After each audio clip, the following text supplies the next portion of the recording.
There is a law in effect right now in Australia that requires you to prove your age before you can use social media, access adult content, download certain apps, use AI chatbots, and potentially even search the internet.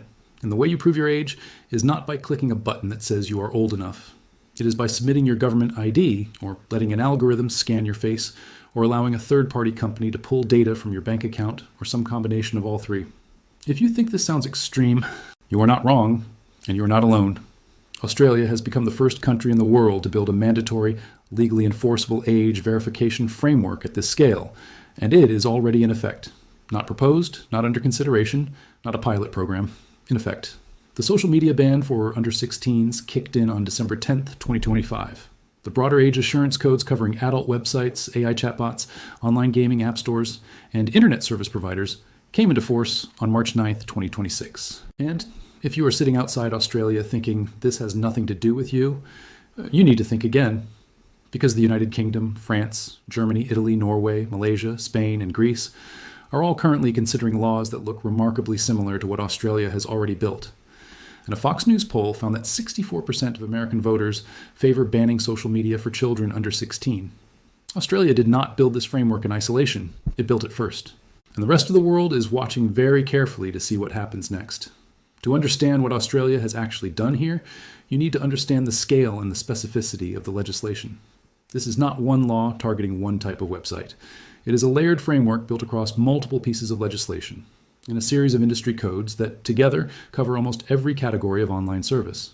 The Online Safety Amendment Act, passed by the Australian Parliament in November 2024, established the under 16 social media ban and put the legal obligations squarely on the platforms themselves.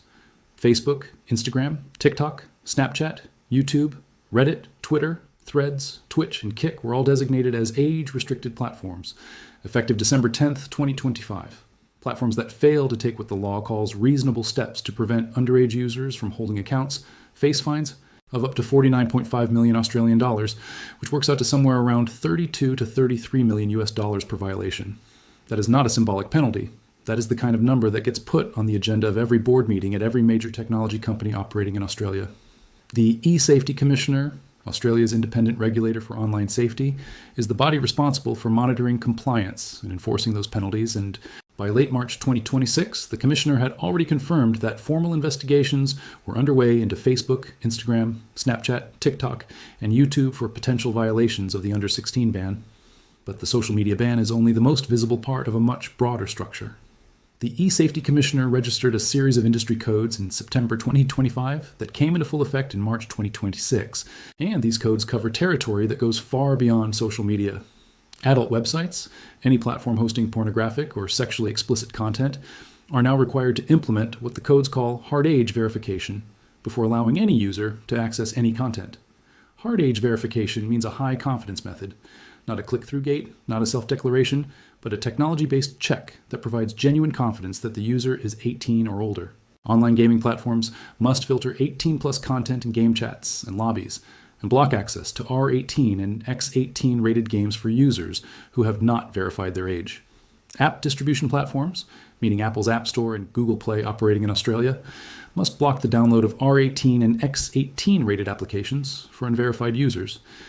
AI services and chatbots that are capable of generating sexually explicit, harmful, or violent content must implement age checks that prevent those outputs from being generated for users who have not confirmed they are old enough.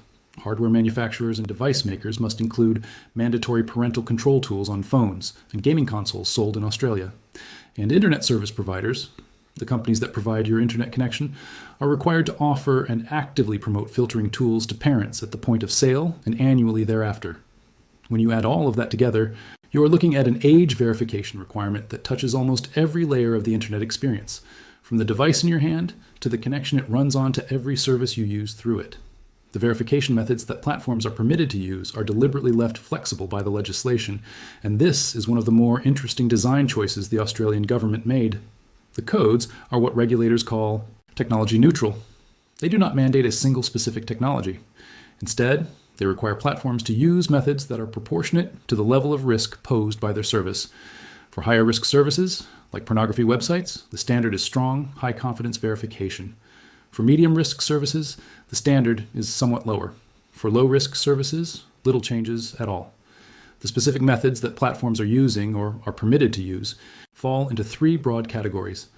The first is age verification, the most direct approach, where a user submits a government-issued document like a passport or driver's license to a third-party verification provider, which checks the document and returns a simple yes or no about whether the user meets the age threshold. The second is age estimation, which uses biometric technology, most commonly facial analysis, to estimate the user's age without requiring them to submit any identity documents. You take a selfie, an algorithm analyzes your facial features, and the system produces a binary result about whether you appear to meet the age threshold. The third is age inference, which analyzes existing data signals, things like account creation date, financial transaction history, app usage patterns, linguistic signals in your writing, and other behavioral indicators, to infer your likely age without directly collecting identity information. Platforms can use a combination of these methods, and many are doing exactly that. The privacy question sits at the center of every debate about this legislation, and it is not a simple question with a simple answer. On one side, the government has built in what it describes as significant privacy protections. Platforms are explicitly prohibited from requiring users to submit government-issued ID. They must offer alternative verification methods. The legislation prohibits platforms from retaining the identity data used for verification beyond what is strictly necessary to complete the check. The eSafety Commissioner and the Information Commissioner both published detailed privacy guidance in March 2026, setting out how age assurance systems should handle personal data to comply with the Privacy Act. The guidance describes a token-based approach that many platforms are being encouraged to implement, where instead of transmitting your actual identity information to a platform, a verification provider issues a cryptographic token that contains only the information needed, something like a simple 18+ yes signal with no name, no date of birth, no document number, and no facial data. That token is what the platform receives, and the underlying identity data stays with the verification provider and is deleted after the check is complete. In theory, this approach provides age assurance without creating a surveillance architecture. You prove you are old enough without the platform ever knowing who you are. In practice, however, the privacy picture is considerably messier than that theory suggests.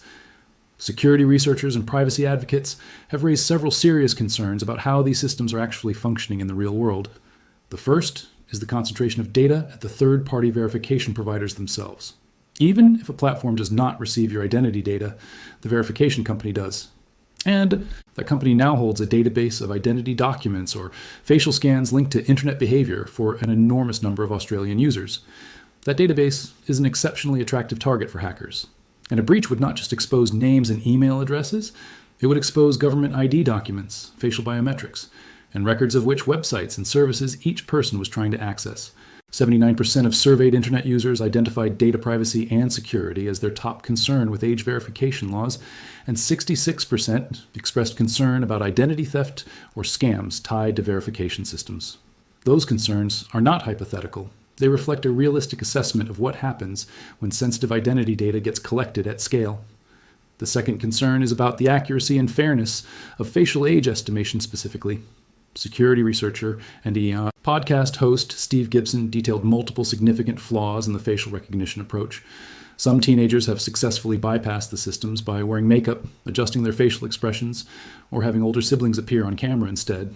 At the same time, some users who are 16 or older have been incorrectly flagged and locked out of services they have a legal right to use. Facial recognition for binary age decisions, old enough or not, is not a solved technical problem, and applying it at national scale on a legally binding basis creates both false positives and false negatives at a meaningful rate.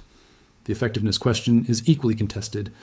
In February 2026, The Guardian reported that teenagers under 16 were still able to access some social media platforms, despite the ban being officially in effect. The workaround that spread most quickly among young Australians was also the most straightforward one. A VPN, a virtual private network that routes internet traffic through a server in another country, and makes the user appear to be located somewhere outside Australia. VPN download rates among Australian teenagers spiked dramatically in the weeks following the December 2025 implementation. For older users who are not teenagers, but who object to submitting identity documents to access legal content online, VPNs are also serving as the primary method of bypassing verification requirements. The government's response to this has been to continue enforcing the law against platforms rather than individual users. The fines and investigation powers are all directed at the companies, not the people accessing their services.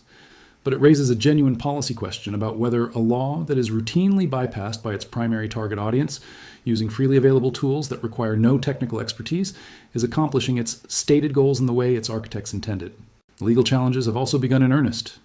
The Digital Freedom Project filed a case in the High Court of Australia arguing that the law is constitutionally invalid. Reddit filed a separate High Court challenge, with its lawyers arguing that the ban on under 16s actually makes young people less safe. The argument being that a young person who has an account on a platform exists within a regulated environment where the platform's safety tools apply, while a young person who is forced off the platform finds equivalent content through unregulated channels with no safety infrastructure at all. Multiple state governments, New South Wales, South Australia, and Western Australia, have announced their opposition to the Digital Freedom Project's constitutional challenge, signaling support for the federal government's position. These cases are working their way through the court system, and their outcomes will shape how the law is interpreted and enforced going forward. What is happening with this legislation outside Australia's borders is arguably the most significant dimension of this story for the global internet. Australia positioned itself deliberately as a first mover, a country that would build the framework, test it, absorb the legal challenges, and demonstrate to the rest of the world that this kind of regulation was viable and enforceable. The countries that are watching include some of the biggest internet markets on Earth. The United Kingdom's Online Safety Act has been in force since July 2025, requiring what Ofcom calls highly effective age assurance for services that expose users under 18 to harmful content. The European Union's Digital Services Act requires platforms to protect minors and implement age verification where appropriate, with fines of up to 6% of worldwide annual turnover for noncompliance. France, Germany, Italy, Greece, and Spain are all in various stages of developing or implementing similar requirements. Norway's government has signaled plans to set a minimum age of 15 for social media. Turkey passed a law in April 2026 banning under 15s from social media access. New Zealand, Australia's closest neighbor, is working on draft legislation that mirrors the Australian model. And in the United States, while there is no single federal law, individual states including Florida, Texas, and Louisiana have active age verification laws in effect, with others working through legislatures and courts. The global momentum toward mandatory age verification online is not a trend that is building toward something. It has already arrived. Australia is not the future of internet regulation. It is the present. The deeper question that this legislation raises, and that the legal challenges, the privacy debates, and the enforcement difficulties all circle around, is one of the most genuinely difficult questions in modern technology policy. The harms that prompted this legislation are real and documented and serious.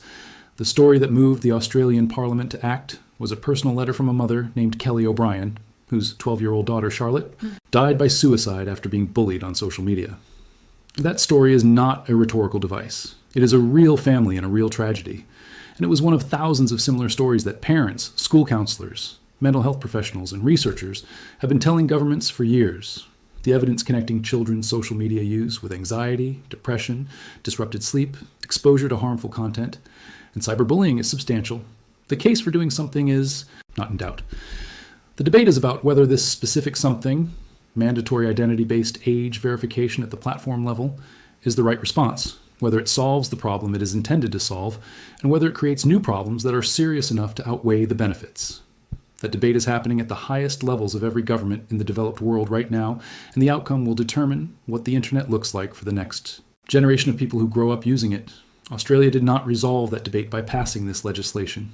It made itself the place where the debate becomes real, with real fines, real court cases, real teenagers taking selfies for algorithms, and real families on both sides of the question, waiting to see what actually happens.